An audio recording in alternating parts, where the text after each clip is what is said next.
ఎర్లగడ్డ మహేష్ పక్షంగా చేరి ఉన్నటువంటి మిమ్మల్ని అందరినీ కోరి ప్రార్థిస్తూ ఉన్నాను.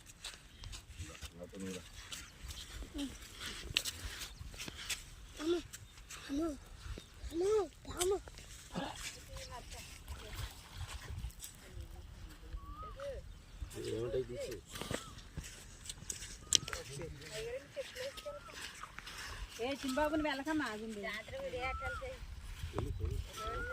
చిన్ను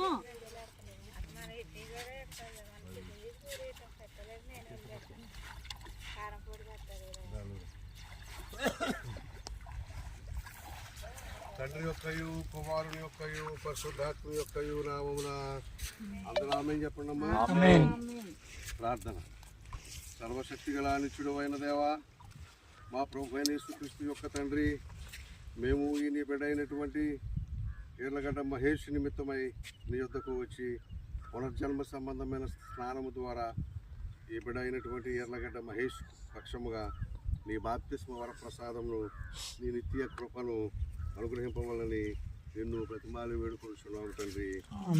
ఓ ప్రభువా, అడుగుడి మీకు ఇయ్యబడును, వెదకుడి మీకు దొరుకును, కట్టుడి మీకు తీయబడునని నీ ప్రియ కుమారుని ద్వారా నీవు వాగ్దానం చేసి ఉన్నావు. కాబట్టి ఈ నీ బిడ్డ అయినటువంటి ఎర్లగడ్డ మహేష్ను అంగీకరించమని ఆ యేసుక్రీస్తు ద్వారా వేడుకొనుచున్నాము తండ్రి. ఆమె పరిశుద్ధ వాక్యమును చదవలసిందిగా దేవుని నామం పేరిట మనం చేస్తున్నాం. చదువుతావా?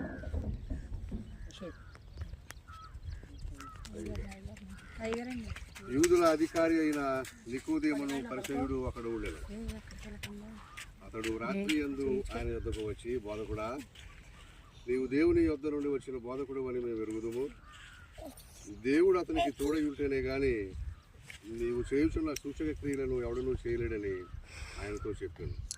అందుకు యేసు, అతనితో ఒకడు కొత్తగా జన్మించితేనే గాని దేవుని రాజ్యంలో చూడలేడని నీతో నిశ్చయముగా చెప్పుచున్నాను. అందుకు నికోదేము, ముసలివాడైన మనుషుడు ఎలా జన్మించగలడు?